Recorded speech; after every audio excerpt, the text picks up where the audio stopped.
Thank you for joining me today. It's Brian Gubernick, and welcome to the No Days Off podcast, where we believe that every single day brings a new opportunity to get better.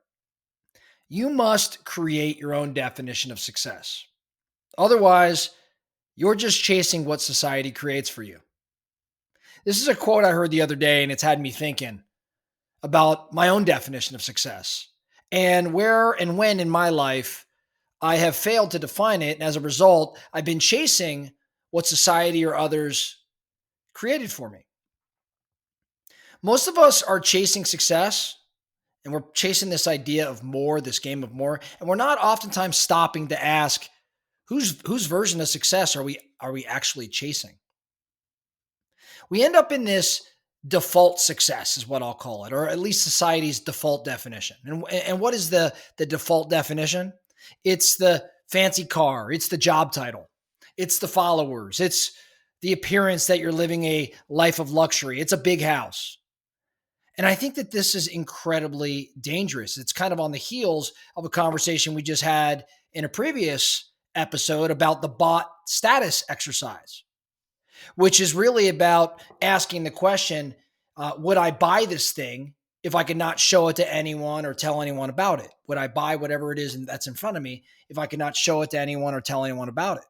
That's the bot status test. And I think we talked about it, I want to say 5 days ago, episode 516, check it out.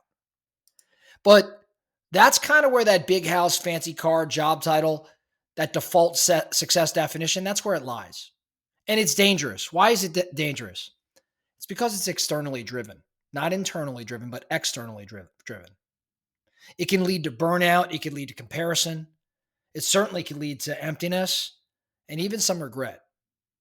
See, I know for me, early in my career, there's no question that I was after the numbers, the sales volume, the sales unit, the gross commission or revenue figure, the profit figure.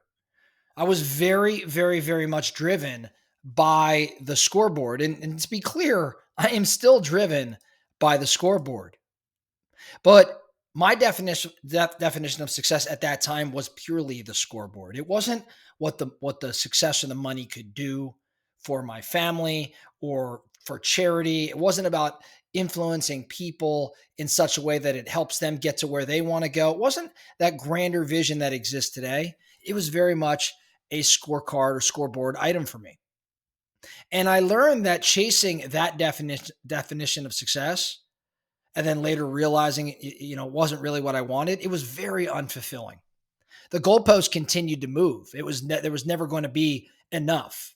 I mean, if I set the target at 100 widgets, I got to 100. I'm like, oh, that's barely moving the needle. We got to get to 200. And I got to 200 and I was like, oh, I got to get to 400. And again, a lot of that just had to do with my definition of success, which was simply a scoreboard or scorecard number. It's very much evolved since then. But so many of us still find ourselves in that externally driven definition. I think we have to shift. I think we have to truly define success for ourselves. What really matters to you? In other words, if no one clapped, if no one applauded, would you still want to live that way? So what really matters to you? I think, for people that I chat with that I believe are clear on their definition of success, sometimes I'll hear, let's say a parent who wants more time freedom.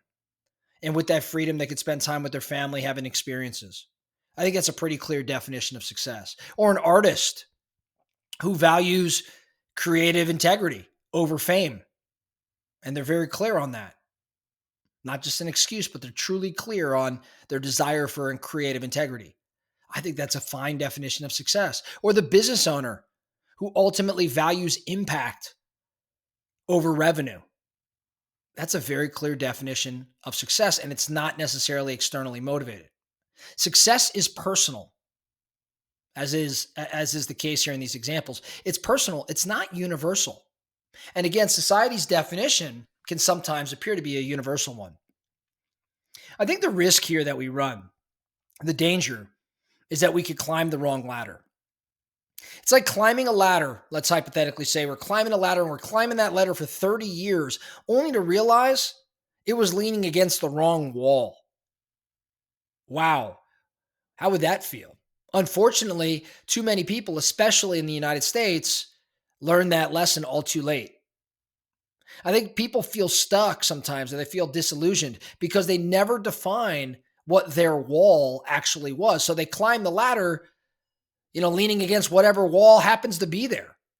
But again, if you redefine success, if you define your wall, then the climb is very purposeful and fulfilling. Step off of autopilot. Get out of autopilot.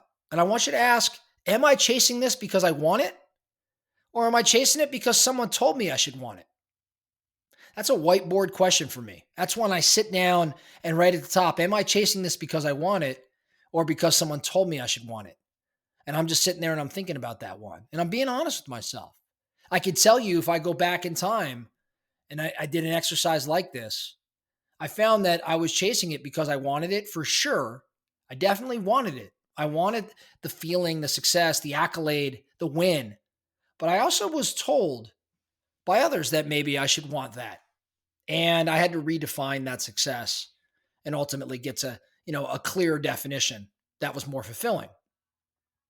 So I think the challenge I have for our No Days Off Nation today is redefine your success.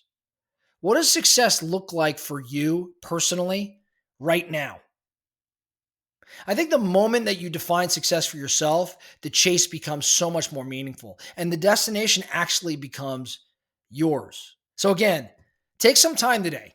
Maybe this is a journal prompt. Maybe it's a whiteboard question where you sit and think around it. Maybe you go out on a run or a walk and you ask yourself, what does success look like for me personally right now? And you think around that or you jot down some notes.